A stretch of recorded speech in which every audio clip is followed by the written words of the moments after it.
You're listening to Civic Media. You can tune into any of our live shows on any radio station across the state with the Civic Media app. Find us in your phone's app store and listen anytime, anywhere.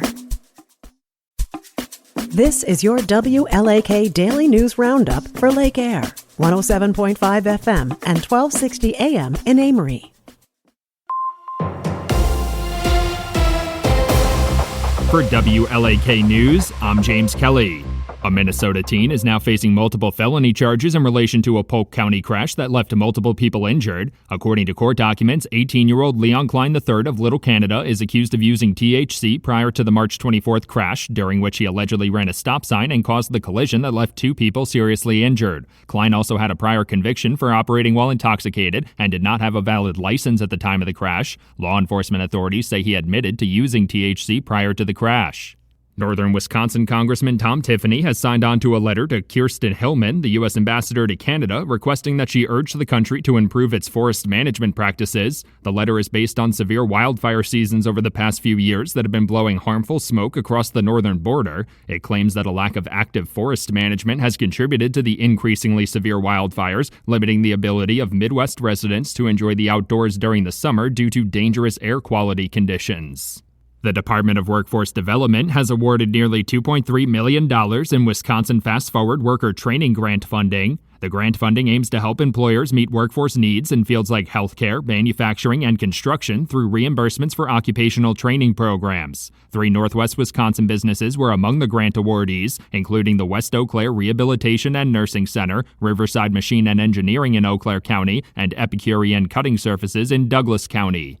Barron County residents are at odds over part of a plan to use the former student center at the UW Eau Claire Barron County campus as a daycare center. Questions about fencing were raised at the Barron County Property Committee's meeting this week. The Rice Lake Area School District planned to install fencing along the popular Cedarside Trail for the safety of the kids at the daycare. Some residents are pushing back on that plan, saying that adding fencing would create an eyesore along the trail. The committee decided to seek additional input from the city. Experts are reminding Wisconsin residents to take precautions against ticks this summer. Lone Star ticks have been confirmed as far north as Douglas County this year. Unlike the deer ticks residents would usually see during the warmer months, the Lone Star tick could carry alpha-gal syndrome with it. People infected with AGS could develop an allergy to red meats, in addition to symptoms of nausea, vomiting, and difficulty breathing. Experts say deer ticks have also been spreading out of their usual wooded areas into places like city parks or suburban lawns. Wisconsin Senator Tammy Baldwin has officially endorsed Court of Appeals Judge Chris Taylor for the 2026 state Supreme Court election. Senator Baldwin called Judge Taylor fair, impartial, and committed to making sure the law protects the rights and freedoms of everyone in a statement earlier this week. Judge Taylor first announced her candidacy in late May and will challenge the incumbent conservative-backed Justice Rebecca Bradley for the seat. A victory in the 2026 election would give liberal-backed justices a 5-2 majority on the state's highest court. Governor Tony Evers has announced the appointment of Jody Kumet as the new Barron County Sheriff. Kumet will serve the remainder of Sheriff Chris Fitzgerald's term through January of 2027 following his retirement last month. She has over 30 years of experience in law enforcement with the Wisconsin State Patrol, serving the Barron County community for the majority of her career. She retired from the State Patrol as a senior master trooper in March. Kumet will officially take over the role of Barron County Sheriff on July 28th. Governor Tony Evers visited Superior on Tuesday to see construction work on a lead pipe replacement project days after signing a bill allowing the city's utility provider to access federal funding. Superior Water, Light, and Power is the only privately owned water utility serving a city in the state, which limited their ability to access the Safe Drinking Water Loan Program for infrastructure projects. Mayor Jim Payne says the additional funding will allow the utility to replace harmful lead service pipes across the city over the next 2 years at no cost to local residents. Members of Wisconsin's Urban Search and Rescue Task Force have been deployed to Texas to assist with search efforts following severe flooding. 5 members of Wisconsin's Task Force 1 departed for Texas on Tuesday with 3 canines, specialized search equipment, and medical supplies. The Texas Division of Emergency Management requested assistance for 2 weeks, which could be shortened or lengthened based on need during the search operation. There were still over 150 people missing as a result of the flooding when the task force departed. Wisconsin businessman Bill Berrien has announced his intent to run for governor in the 2026 election. He's now the second candidate to officially enter the race and will face off against Washington County Executive Josh Schoeman in the Republican primary. Berrien is a former Navy SEAL and the owner of Pindell Global Precision, a manufacturing business in New Berlin. No Democrats have officially entered the race thus far, but Governor Tony Evers says he will announce his decision on running for a third term within the next couple of weeks. For WLAK News, I'm James Kelly. Some time off for the Brew Crew. Hi, I'm Mike Clemens with sports. Baseball, the Brewers have the night off before they host the Nationals tomorrow night. The Brewers beat the Dodgers yesterday, 3-2 in 10 innings. Jackson Chourio at the plate, with Sal Frelick at third on FanDuel, Wisconsin. Chourio, base hit, ball game. Frelick scores, and the Brewers win. They sweep the Dodgers.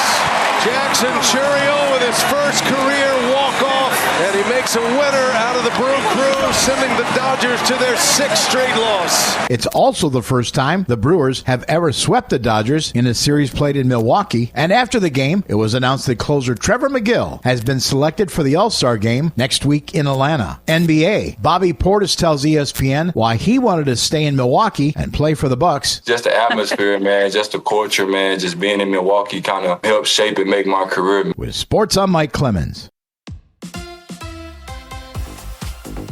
On your entertainment beat, I'm Pete Schwaba. It's kind of annoying that the Jurassic Park franchise movies have been pretty mediocre. Having said that, it's hard to mess up a franchise where you have access to dinosaurs. Jurassic World Rebirth followed suit with most of the other films and received mediocre reviews. I thought about 2/3 of it was good. When dinosaurs are terrorizing, it's great fun, and there are a couple of moments that will make you jump from your seat. Not a full-blown Pete pick, but it's worth a look. Well, if you missed the first two installments of the Thomas Crown Affair in 1968 and 1999, you'll have another chance, as there is yet another remake of the film. Michael B. Jordan is set to star and direct the latest reboot. According to TheWrap.com, joining him in the cast will be Lily Gladstone and Kenneth Branagh. Branagh has received multiple Oscar nominations for acting and has won one for screenwriting for Belfast. The Thomas Crown Affair is expected to be released in 2027. Despite mediocre reviews, dinosaurs prevailed as box office champions over the 4th of July weekend.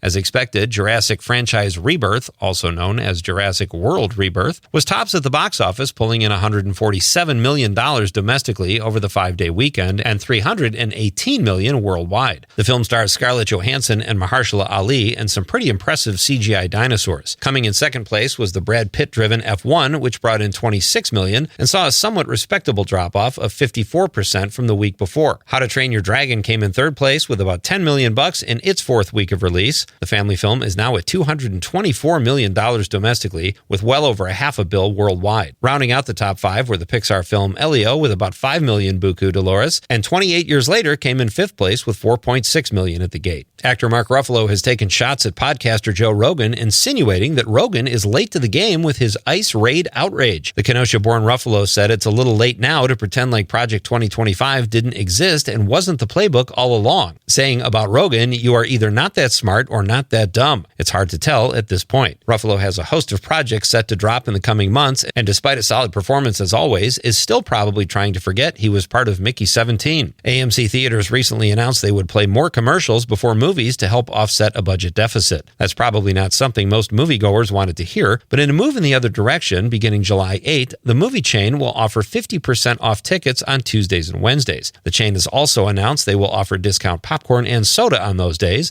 This will allow the movie-going public to save a few bucks while still trying to add a few extra pounds. For more showbiz fun, tune into Nightlight with me, Pete Schwaba, weeknights from 6 to 8 p.m. on the Civic Media Radio Network.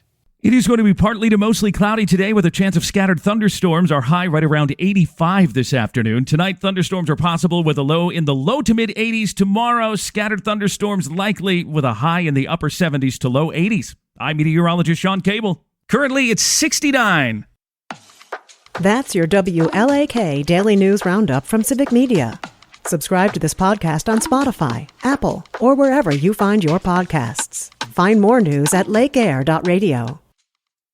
The national news cycle never stops. but it can be hard to find news about your local community. Civic Media is dedicated to providing quality local and state news coverage across Wisconsin. With the Civic Media app, you can get notifications about local stories that matter to you and your community. Find the free Civic Media app in your phone's app store and choose notifications from the menu to tell us what kind of news you want to hear about.